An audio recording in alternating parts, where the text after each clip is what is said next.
Hello, everyone. Welcome to today's webinar. The topic that we've got is quite exciting and quite challenging at the moment. In a lot of the businesses out there, it's around, is rapid in-year benefits delivery from sourcing the new norm? Before we get started, I would like to go over a few items so that you know how to participate in today's event.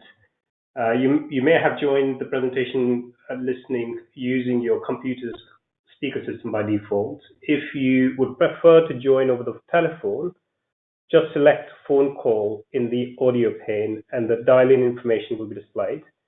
You will have the option to submit text questions to today's presenters by typing your questions in the questions pane of the control panel. You may send in your questions at any time during the presentation. We will collect these and address them during the Q&A session at the end of today's presentation. First of all, I'd like to introduce myself and Mikhaila, who's with me, and we've got a video on as well at the moment. My name is Sushank Agarwal, and I'm a principal in the Efficio office with over 17 years of experience doing helping clients on strategic cost reduction, going across a number of different challenges and industries and different geographies. Now I've got my colleague, Mikhaila. Hi, Mikhaila Merlin-Jones. I'm a senior manager here at Efficio. I've been with Efficio 6 years. Prior to that, I was at Deloitte, where I worked in their operations practice. Like Sushank, I've worked in a range of industries, delivering procurement transformation programs and cost reduction initiatives, and have recently, increasingly, been driving rapid benefit acceleration programs, so bringing to bear some of that experience here this morning. So what we'd like to do is just give you a quick heads up in terms of who Efficio are, just so that you're aware. And you know, we're one of the largest international procurement service providers. So we are a specialist procurement, sourcing and procurement only specialist consultancy firm with consultants, over 450 consultants across a number of geographies and comprising a number of nationalities. Our proposition typically to our clients is around an ROI story, which is return on investment. So we offer up to a 10 times ROI, which is generally quite desperately needed by a number of our clients, and we're able to deliver some tangible benefits at the end of our engagement. So it's not just colored pieces of paper that you leave the clients with, and which is where a lot of the hunger is in the market, which is one of the reasons why we're growing so heavily as a team. A lot of knowledge that we have because of talking to a number of clients across different categories, different regions, different geographies, and different industries. So all of that knowledge pool is leveraged to really quickly benchmark information and give stuff back to the client, which is real in terms of benefits. So in terms of the way we operate, it's an e-flow platform, which some of you might already have come across. But that's the expertise, knowledge, and technology insights together, which we run it more faster. So that's just a quick bit about us. Before we go into the detail of today's training, I just wanted to flag that we will be launching a couple of quick polls that we'd like to ask you if you're willing to respond to. The polls themselves are in relation to how you're feeling about delivery against your in-year savings target currently, and also the level of sponsorship you have within your organisation to realise and drive forward delivery against that target. And the reason that we're asking those questions is we'll run the poll. It will be pretty short and sharp, but we'll use your responses to really tailor where we are focusing the responses in this training. So if they're really aggressive targets, we can talk about how we've deployed targeted strategies in that direction. If you're a little bit freer with what you're trying to target, we can talk about less aggressive strategies that have been successful in hitting those in-year numbers as well. Great. Thank you, Mikhaila.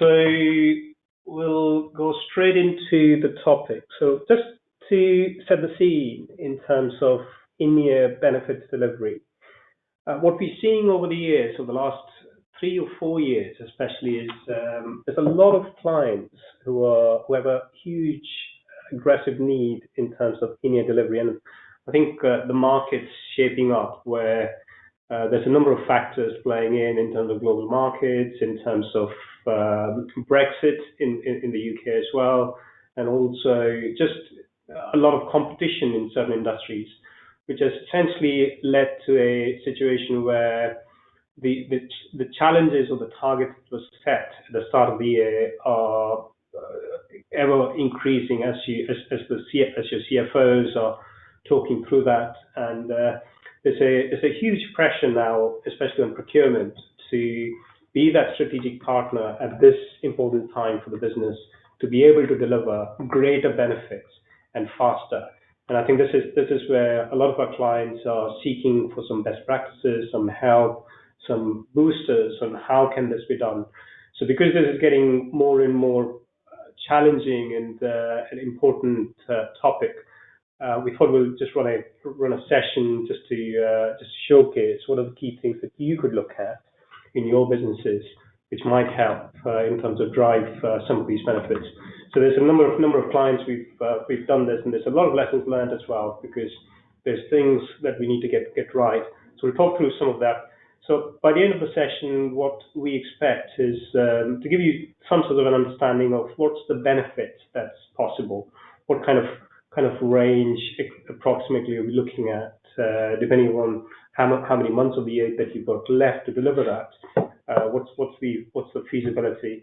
The second thing is, what are the levers that you can, or the benefit themes or approaches you can deploy? Because there are some paradigms within this area in terms of tactical discounts from the incumbent suppliers, which sometimes works, sometimes doesn't, but we'd like to share our experiences on that as well. But there's a lot of other things that you can do rather than just going tactically and asking for a blanket discount. The third thing is just in terms of, we'll bring to life some real life examples. So we'll talk about 3 key case studies. But along with that, I think as we go through it, we'll refer to a number of other clients as well beyond those 3, because we've had a lot of traction, a lot of interesting discussions and delivery on this so far. And then finally, what are the key success factors? So what do you need to get right to get this program running? So those are the 4 key elements that we expect to achieve at the end of the session. Hey, so essentially, if I could give you a heads up on what can you expect to achieve from this, there's 3 key group of approaches or levers that we see to deliver benefits from an in-year challenge perspective. And it's quite interesting because a lot of the times when we speak to the clients, most of the time, the way they're tackling this is just a supply-related lever. And when we say supply-related lever, this is where you're going out of the suppliers, hundreds of suppliers, and asking for a 2%, 1%, 3% discounts to get to your in-year delivery number. But what we've seen is there's a lot more value that's left on the table, because that for us is much smaller in terms of the benefit areas that you can look at, which is what you see as 1 to 3% on the top right of that bubble. Where we see a lot of value is essentially from a demand-related or a purchasing desk type activity, and we'll bring that to life as we go through this session today. By demand-related, what we mean is what can you do to optimize your demand? Because there are certain industries out there. Facilities management is probably one good example that comes up to mind, where the suppliers are already quite stretched in terms of their profitability, and it's very hard for them to give you even a 2%, 3% discount. So unless you almost sit together with them and discuss what can be done to optimize your requirements, where you've got certain requirements which you don't really need, but you always ask the supplier on that stuff, and that's hitting their costs quite heavily. So it's almost a win-win situation to work with the supplier. Or there are some sessions that we've been in internally we've facilitated with the key senior business stakeholders on really challenging some of the easier demand-related aspects. that you can go after. I'm not saying you can do it on all spend categories, but there are certain spend categories which are very attractive to do that. And we'll bring that to life in terms of what that means on our next page. And then the third thing is the purchasing desk, which is essentially switch off demand, right, which is not business critical. That's really essential. And this is almost a governance piece where there's CFOs of a large telco provider that I was working with earlier this year, and she was really keen on just understanding how can this happen. So it's almost a bottom-up, zero-based approach where there are certain categories like professional services that we looked at and said, why are we buying this? Why do we need these services for this year when we've got a huge, massive issue on in-year savings delivery targets? So purchasing desk is where you set that governance and you set that forum, you challenge the business demand that's coming in and only filter through the ones that are super business critical, which is going to stop the business if that demand's not satisfied. Everything else either gets delayed to next year or it gets stopped. So that's kind of the rationale. So those are the three key groups of activity that you'll hear us talk quite a bit. And the results of the polls are in, so I will just give a quick update on those before we go into the detail of these levers. So quite interesting in relation to the question around where people are on their targets. We've got a pretty much 50-50 split between people who are kind of 20 to 50% of the way there and people who are closing in and much more finalizing 70 to 100%. So I think actually what that means in terms of what we talk to on the next slide is it's worthwhile talking about both the aggressive strategies and the less disruptive opportunities because both are applicable for the audience. And in terms of buy-in from kind of C-suite, looking good. Only 11% of you said that you had low support. Largest bucket was very much in the medium, about 56%, with 33% of lucky respondents having a high level of support to deliver those savings, which is very positive. Excellent, that's great. That's really useful. Thank you for responding back to the poll. I think it just helps us to tailor our conversation better, but it feels like there is a hunger, there is a need. Some of you have said, or half of you who dialed in have said that you're almost there in terms of reaching it. You're not 100% there, but you're almost there. So there's a nudge that's required, is a sense I get. And the other half, you're at the front end of that savings lead, and there seems like there's going to be a big gap by the end of the year unless something is done now itself. So what I'll do is I'll talk you through some of the aspects that we've seen and we've learned and have been successful on a number of clients for us. So what we've done is kind of made it quite simple, as you can see on the screen. The three key things that I talked about earlier on, demand-related, purchasing desk, and supply-related, you see that on the y-axis. And on the x-axis, you see what's the level of disruption that is required. And by disruption, what it means is how far are you from the target and how aggressive do you need to be to achieve that. And this is heavily dependent on the senior sponsorship. So if you're in a bucket where you have got a big gap in the target and you're sat in the 20 to 50% bucket where you've got a massive gap at the end of the year that you can see coming, and you haven't got the senior sponsorship or medium type sponsorship, then it's a very, very hard journey because the sponsorship is absolutely critical to drive the aggressive targets. But if you're in a bucket where the senior CXO level clients or CFOs or CPOs or CEOs as well, in some cases, are completely behind this and they are aggressive and they want some radical step change because the business cannot afford to end up in the position where it's headed towards at the moment by the end of the year, then it's the right hand of the screen, which might be more relevant for you guys. So let me talk you through some of these aspects, and Mikhaila is going to talk through some of the client examples as well as we talk through it, just to make it real. And if you've got any questions, feel free to start typing in, and we can take them up at the end of the session. So when we say less disruptive. This basically means a situation where you're almost there, either you're almost there in terms of your benefits delivery for a year, or you have got lesser of a urgent priority from a savings perspective. There's lots of other business priorities, but the savings is not a massive priority for you. So, and the business is less, um, there's less kind of appetite from a senior stakeholder group as well on driving massive change. And it's something that needs to be done, but it's not a massive priority for your business. So the kind of stuff that you could look at doing, or what we've seen elsewhere, is from a demand perspective, is almost having that collaboration with the selected top suppliers. And these are more relevant for certain categories. So, for example, IT with software. One of my recent discussions with a client was how can we look at the 1,000 licenses that we're buying at the moment and understand what can be reduced, the 10 million spend that we've got, what can be done to reduce that by the end of the year, because you've got a massive urgency.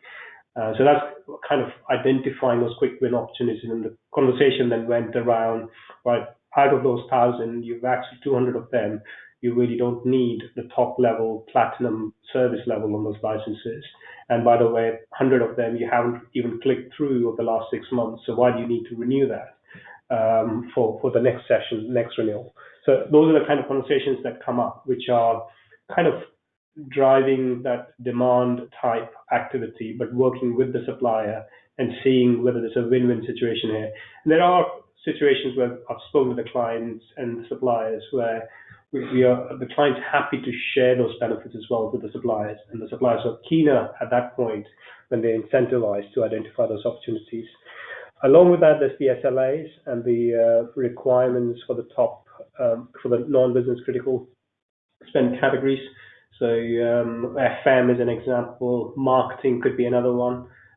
So what are you expecting your suppliers to give you, and are there certain non-business critical spend categories which you can address now itself, or not reduce SLAs on every single one of them, but identify areas where you don't really need a cleaning done 4 times a day in your corridors, when you don't see any difference if it's 4 times or 3 times. But that moving from 4 times to 3 times has a massive impact on cost for the supplier, because it's directly relates to the amount of resources that they need.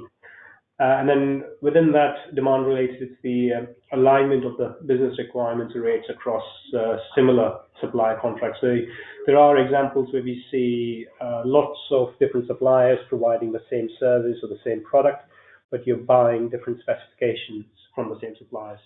So I think that's one thing to watch out. And just to weigh in on this, I think in these demand-related initiatives, this is where an SRM strategy is actually really important, thinking about which suppliers are the right suppliers to be targeting. We do a lot of work with clients actually looking at how they undertake supplier relationship management and do that most effectively. But it's around thinking from a spend perspective, which suppliers will be beneficial to speak with, but also in terms of what the relationship is like today, how collaborative is that supplier, how good are they at bringing innovative ideas. Doing that prep ahead of doing these demand challenges is really important, because that will help you identify the suppliers you're going to get the most out of having those conversations with. Yeah.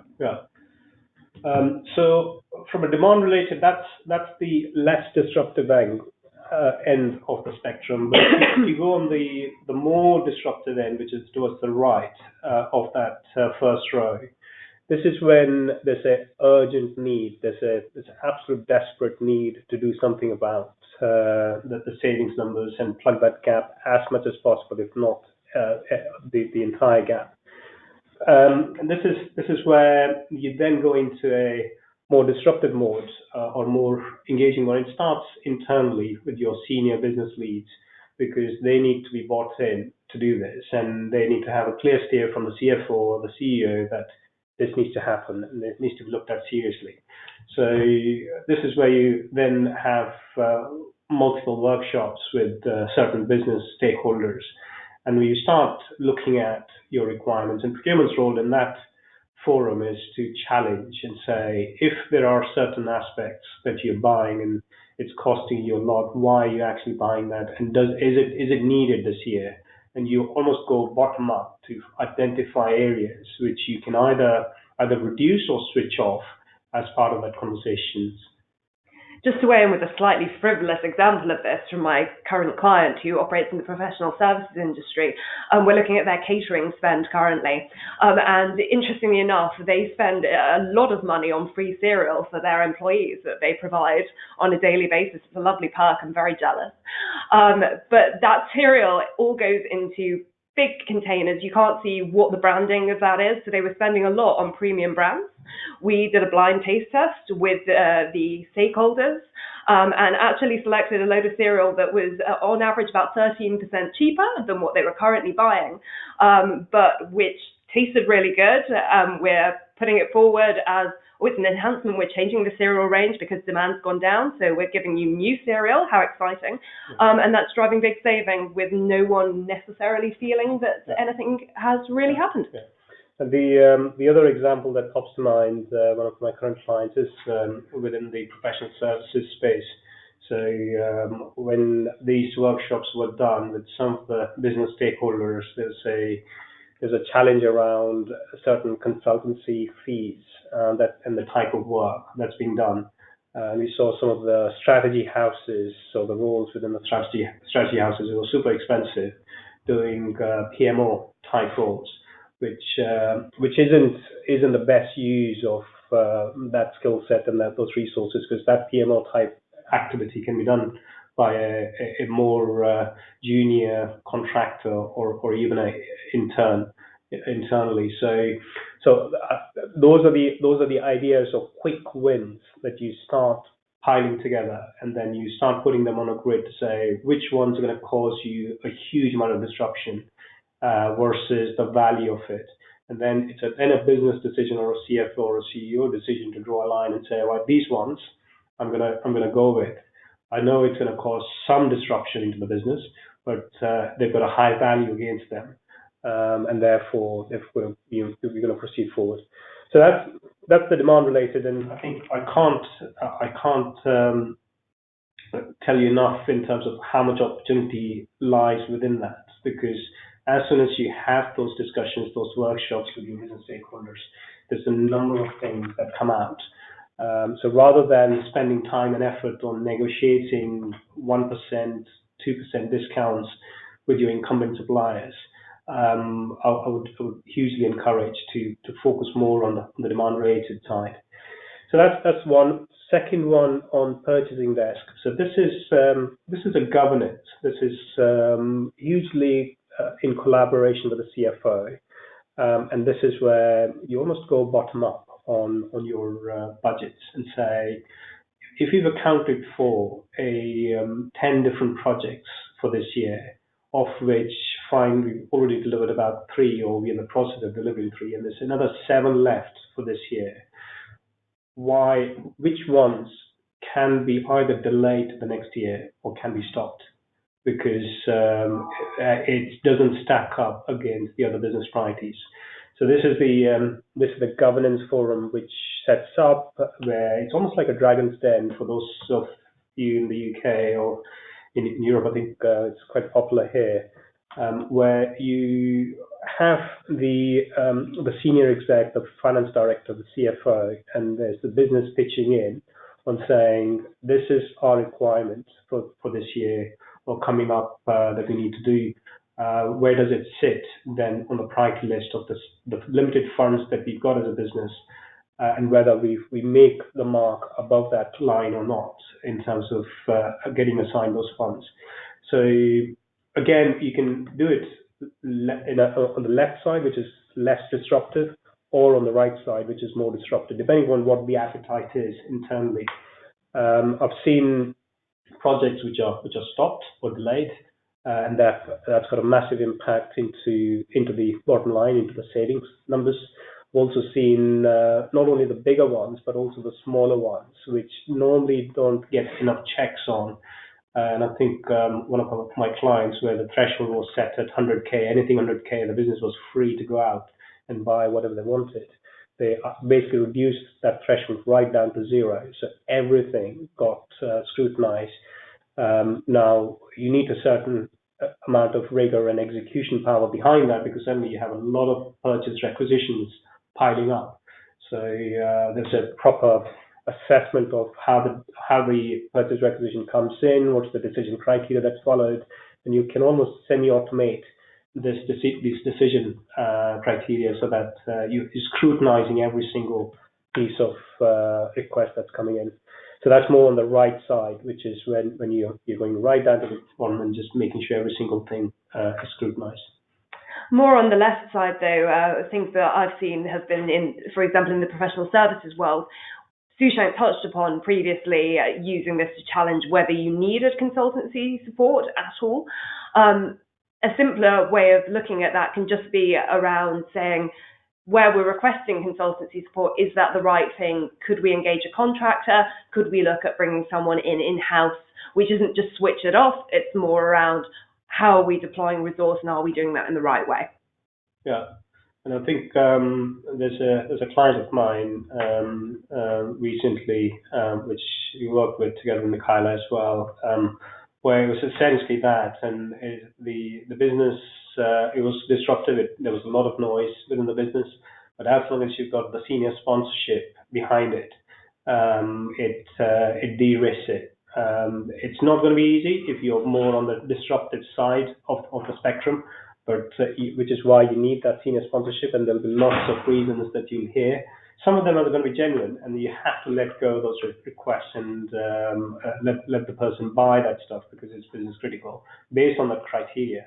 But a number of them we found were more emotive sorts of reasons rather than anything tangible. And I think that's the one. Those are the ones where you'll find a lot of your savings come from. So I think senior sponsorship is absolutely essential, because without that, you'll soon derail the entire program itself. So that's on the purchasing desk. I'll spend a quick few minutes on the supply-related stuff. So this is, I think, a number of you have probably been through the journey, or a number of our clients, when we start having the initial conversations. This kind of is done a bit more tactically. So I've seen clients where they'll send out common emails to your number of suppliers asking for a 1%, 2%, 3% discount as a blanket for the year, without any rationale, without any sorts of justification, without understanding what kind of industry, what kind of commercials we've got with them, which is a huge risk, and it bites you back. Because the suppliers then know that you don't understand fully on your commercial constructs, and they start reducing the SLAs in some cases, or they start disrupting the services, and it doesn't help on both sides. So the stuff that we've seen work more on the supply related side is where you're working with some of your large suppliers, giving some tangible views based on benchmarks or based on certain market insights on where the market's moving, and almost having an educated negotiation with them on saying what can be done to reduce this now, because we haven't got the time and we need to do this faster. If not, it's fine, we're not going to be able to make it, but you won't be regarded as a strategic partner for us if we believe there's some stuff that you can do, but you're not offering any help on. So you need to almost have the right kind of a balance of not being too soft, but also asking something which is more collaborative with them. And then on the more aggressive side, this is where you get into commercial rate negotiations, and these are fact-based negotiations. So what we call normally as the negotiation factory. So what that means is essentially we have had successes where certain categories where you bring 30, 40 suppliers into a location, which might be your own offices or clients' offices, and there's multiple rounds of negotiations, which are fact-based. So there's a central analytics team that's sat on that site itself, There's identification of levers, whether it's benchmarks or how the industry is moving or extension of existing contracts. There's a contract renewal coming up. They're all prepped up before you get into that forum. So there's a lot of prep involved. When you go into that session, it's a 3-day event. And during those 3 days, you've got 3 rounds of negotiations.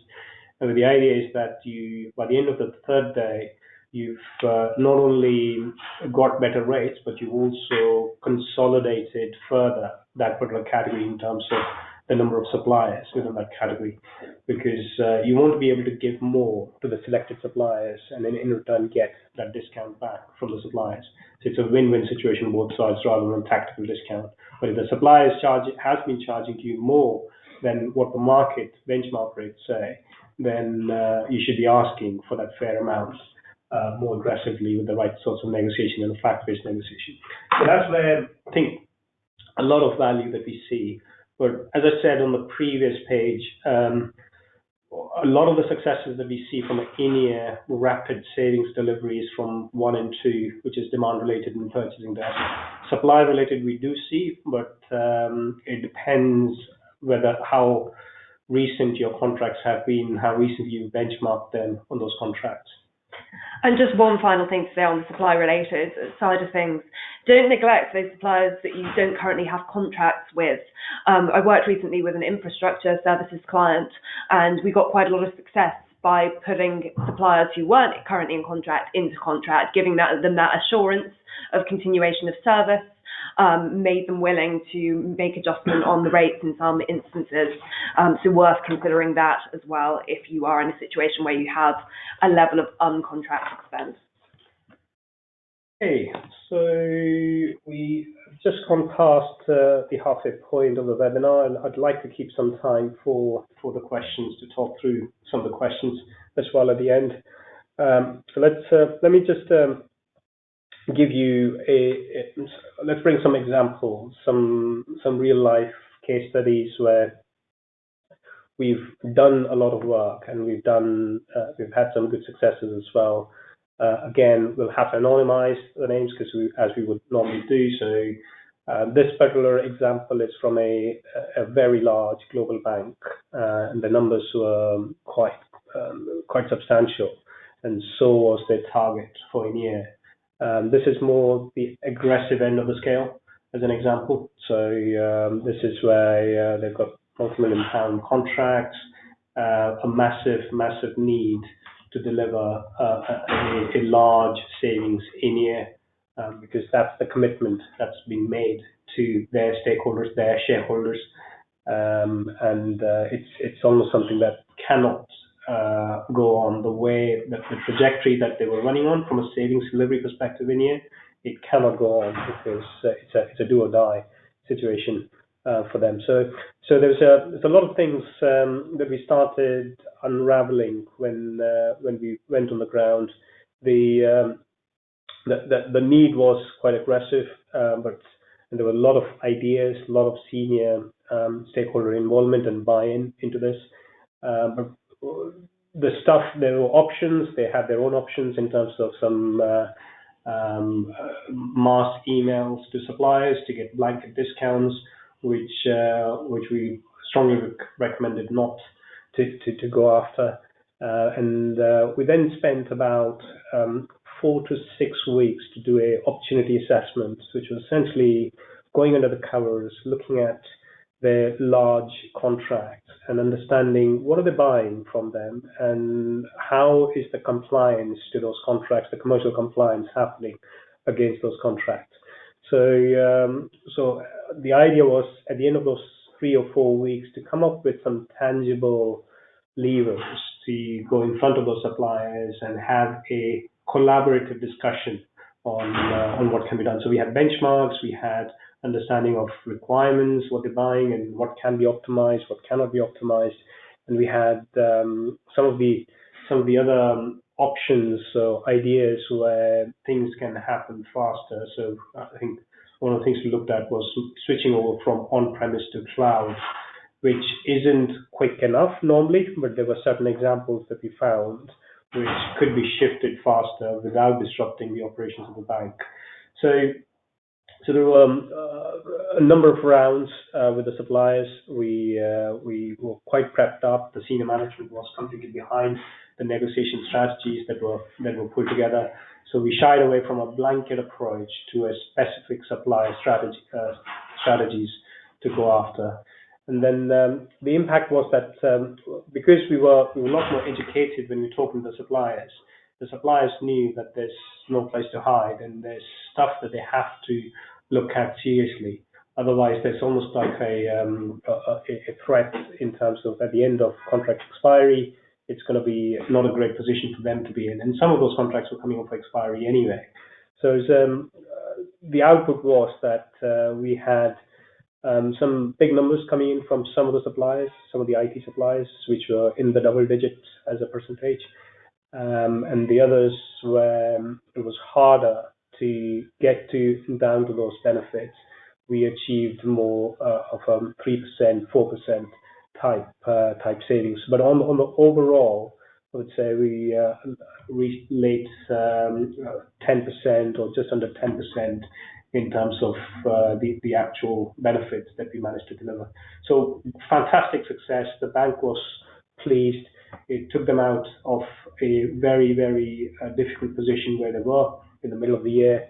And there's stuff that now is put in place which can mothball or almost be leveraged to go on to the next year, because some of those benefits that we negotiated came into the next year's P&L, which was a great success.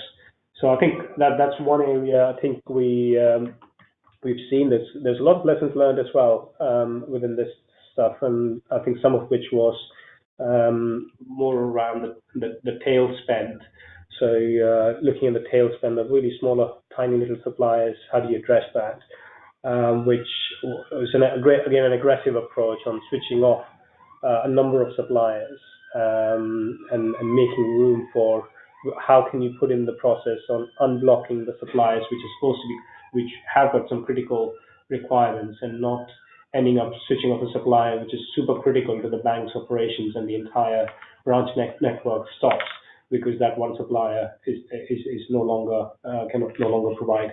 So there's a lot of lessons learned. There's areas you've got to be really careful about, but it's something that stuck, and overall there's good delivery. So that's one. I'll move on. Give the Michaela to talk through a couple of more examples, so that we can contrast the approaches. Yeah, and your comment segues very nicely into our second example, which was for a client in the technology sector, where we were actually asked to purely address their tail spend. So the situation with this client was that they had just undergone a merger. The client was tackling their top level spend themselves in-house, but had asked us to come in and help them with their low-level spend around 8,000 suppliers with limited transparency on what those suppliers were doing. They were targeting driving 15% savings in that area, and again had aggressive in-year targets that they wanted to hit. So the challenge here was really around that lack of transparency, lack of understanding around what these suppliers were doing, and how best to manage spend in that area. And so the approach that we took was really one of supplier segmentation. So at what we named the top of the tail, there was some better transparency. We were able to get hold of some contracts and get a bit of an understanding from stakeholder interviews around what those suppliers were doing, why they were engaged, whether there was scope for those supplier agreements to be fed into tier 1, tier 2 agreements and drive benefit there. Or whether we were better just negotiating directly with those suppliers in a structured and targeted way to ensure that the commercials that we were achieving in those areas were most cost effective. In parallel, at the very bottom of the tail, we were facing that issue of limited visibility around how the suppliers were being engaged. And so again, we took a targeted approach in terms of trying to understand how those suppliers were being used. So we issued a rapid communication to key business groups to establish whether they recognized the suppliers, what they were doing with them, if they did. But in areas where there was legitimately no visibility from the contacts that we had, there was no clarity on why those suppliers were being engaged. We then took a very aggressive standpoint on demand challenge and basically issued a communication to the organisation saying these suppliers are going to be switched off in the next week. Speak now or forever hold your peace. Obviously, there was some complexity around validating that there were no live purchase orders with those suppliers, so that we weren't going to be in breach of any kind of contractual agreements, not that there were contracts in place, but you get what I mean. But then we basically just switched off that spend and saw what happened. And that was actually a very effective mechanism of rapidly cutting the tail, ensuring that more spend was going to preferred supplier agreements. We put in place buying guides to say, these are the key suppliers that you should be using for these types of services. If the supplier that you were previously using has been switched off, consider using these. And that effectively helped us support that organisation, driving 8 million of saving overall across their geographies. Right, so I will move on unless you have any comments. Perfect. The final case study is just to emphasize that rapid approaches, the last two examples were very much large-scale programs looking across the organization. While it was tail spend or top-tier suppliers, it was very much an outside income, look across spend, and it's greenfield. You can address where you think benefit lies. You can also drive rapid benefit where the organization is much more focused on the areas that can and can't be touched. So we worked with a client in the insurance sector where there definitely were some sacred cows that we were told those need to be left alone. But where we identified a couple of categories that we were able to support and still drive rapid benefit. So the aim of our project at this client was to both upskill the project team alongside driving some quick wins. One of the areas that we were flagged as an area of opportunity was within the IT function, and particularly with a focus on their end user computing. But when we went in, the client had a perception within the IT function that running a tender was not a quick exercise, and that just having a conversation with the incumbent to try and knock off a couple of percentage points on their pricing would be the only way that we could do something quick. And so the program that we run was really to challenge that and show that you can do a rapid tender exercise. And so the way that we did that was to rapidly gather their information around the machines that they were currently using, the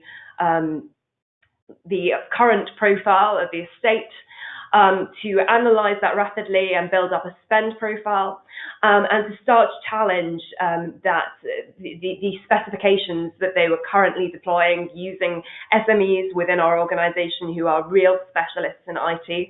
And doing that, we were able to, within a week, come up with a proposal around how we would engage the market using differing specs that were tailored to the user profiles within the organization, and also bring to bear some benchmarks from our wider experience, which challenged that perception that best value could be driven only through negotiation with the incumbent.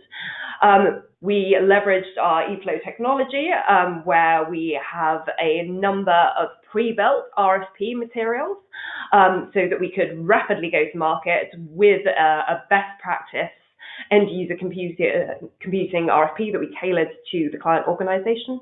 And we're able, in a period of 8 weeks from landing on the ground to contracts being signed, deploy a program which delivered 30% savings on the client's spend. Thank you, Michaela. So as you can see, I think there's no one set approach. There's a broad spectrum of approaches or levers that you're saying here, and I think hopefully the conversation that we've just had and some examples that you brought to life kind of resonates some of your own individual business challenges, and there are areas here which you can pick out and make them more relevant for your own conversations internally.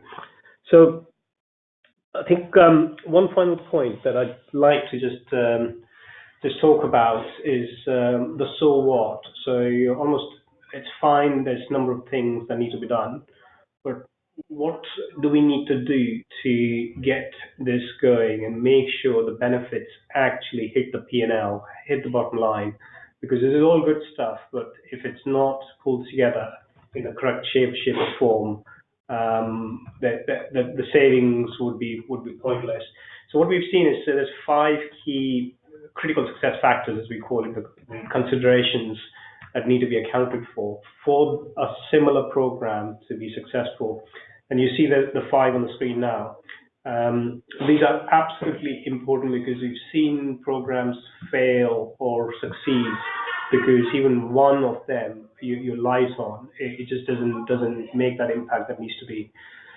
Analytics is number one, so I can't emphasize enough how important that is because all the clients that we've been on, there's been a lot of data, but the need to run through that data, and this is not just spend data, this is contract data, this is operations data in some cases as well, the requirements SLA data, and then when you start churning that, there's a lot of knowledge that you build up. So it's absolutely important to have the analytical horsepower that you need to run through that information quickly, because and quickly is quite important because every single day that's ticking along is costing the business a lot of money, and that erodes your INEA number as well. So that's really important. Number one. Number two, stakeholder engagement. I think we've talked through that throughout the session now. And these are not just senior stakeholders; these are also the heads of and the teams who are actually working with those suppliers, have got those requirements. It's important that they're fully aligned. We've seen cases where procurement's suggested a number of things. They've gone down the road, they've executed the opportunities, and the stakeholders basically don't recognize it, and there's a big pushback towards the end when the savings are recognized, whether these are real savings or not. So I think engagement with the stakeholders is absolutely crucial, and it starts from the very top, which is getting the CFO, CEO, or the heads of the businesses aligned to what you're trying to do, what you're trying to propose. So that's number two. Number three is the technology. So it's important to almost have a tool or an engine behind you. So because you're going to be running through a very fast pace to deliver some of this, it's important that you're able to demonstrate where you are in terms of those initiatives, how likely are they to deliver, and what sorts of numbers are you targeting at, so that the senior management understands where the priority lies. So if there's any risks or issues that are coming up, there's real-time insight that they can see, because you need to be using their time very effectively, and technology plays a huge role in terms of showcasing that. We've had a recent example with a client where the first thing that we did was to create a dashboard for the C-suite, which was essentially based on their spend and breakdown of the spend. Each of the businesses understood how much they're spending, how much is left to spend, and what's the target to achieve based on these new approaches for the end of the year. And if they click into that, they look at the different initiatives that are behind that and are able to see which ones are at risk, what do I need to be doing, who do I need to be speaking to my team to stop spending on this aspect, or there's noise that's coming up, what do I need to do about that? So that's really important for a senior stakeholder to get visibility of. Number four then is the rigor. So this is quite important as well, because what you need is a delivery team, and call it a SWAT team, but essentially it's a team that can run through the project management rigor on a drumbeat and be able to clearly demonstrate the milestones, be able to clearly engage the senior stakeholders, and it's able to run through end to end to the savings delivery of that particular initiative in a very short space of time. Because as I said, it's a very different mindset of a typical sourcing exercise that you guys have been through, which is almost every single day is costing your INEA number or eroding your INEA number. So how can you run this faster and more effectively is absolutely critical. And then finally, the benefits tracking and governance. So all of this is, if you do all the four above, but there's no sorts of benefits tracking and a governance after you've done a contract or after you've finished the initiative, then again there's a massive risk of things falling off. We've had some examples where the clients haven't really thought through clearly with finance on how the savings going to be judged. If you scope the initiative, how is the savings going to be judged, and how they're going to be assessed or tracked to the P&L. So are there certain invoices from the suppliers going to be tracked based on the new rates or the new quantities or different suppliers, and how are we going to recognize that into our P&L? So there's a lot of understanding of engagement with the finance teams right up front throughout the journey, and how they're going to recognize these benefits once the initiative finishes as well, so that there's a real impact to the P&L that happens at the end of the initiative. So those are the 5. I'm sure there's a few more, but if there's 5 key things that you really need to make sure you've got something fixed before you even start thinking about this, these are the 5. And I think if you miss out on even one of them, there's a risk to the program, is what we would say. So, thanks very much, Susank. That brings the end of our formal webinar to an end, but we're now going to begin answering the questions submitted during today's presentation. As a reminder, you can still submit questions through the questions pane in your attendee control panel. So the first question that we've received is, where the finance budgets are starting from a lower point of market rates, how do you demonstrate the in-year cost benefit to that client? Yeah, so that's an interesting one, and thank you for asking that question. I think it's a simple P times Q discussion at that point. So if you really believe that the P, which is the price, has already been set below, and I assume what you're saying is that it's already been negotiated at a really competitive rate with the supplier. So if that's the case, then the conversation with that particular supplier or with that particular third party is going to be, how can I work with you to reduce the Q, which is the number of people that I need, or the labor cost. So as an example, we've had some cases where that's happened. So where the price has already been negotiated really well, but nothing's been done on the requirements. So there's a direct link in terms of the labor cost. And there's the recent one that comes to my mind is around there's a busing service for one of the large clients that we're looking at, and this is kind of picking people from one point A to point B. And there's the scheduling of those buses, so the supplier is actually supposed to be running, and the main cost is the driver cost and the assets and the fuel. So the price had been negotiated really well, and there's nothing that you can do further to squeeze that down, and won't be recommended to squeeze that down, because then you start affecting the performance of that supplier. At that point, we started looking at how can you schedule those buses more effectively when it's just in time, when you need to move from A to B and B to back to A, rather than on a timetable. And there's a really educated, a really tangible conversation with the supplier who worked with the client, and is able to showcase that there's a 10% reduction in the movement that he can make, while it's also increasing the service levels to the customer with some sorts of a dynamic demand scheduling. So you understand the person who's coming in, and how can you make sure the bus is at the right place at the right time, rather than coming out empty from A to B, or half empty from A to B. So those are the kind of things that you got to think about. So if the price is already something that you believe, and I think don't take anyone's word for it. You should almost do your own benchmarking, because there's lots of knowledge out there, and this is the stuff that we've done quite effectively with some of our clients, because most of the categories have done that multiple times, and we know what kind of rates to expect on some of these things. So I hope that answers your question.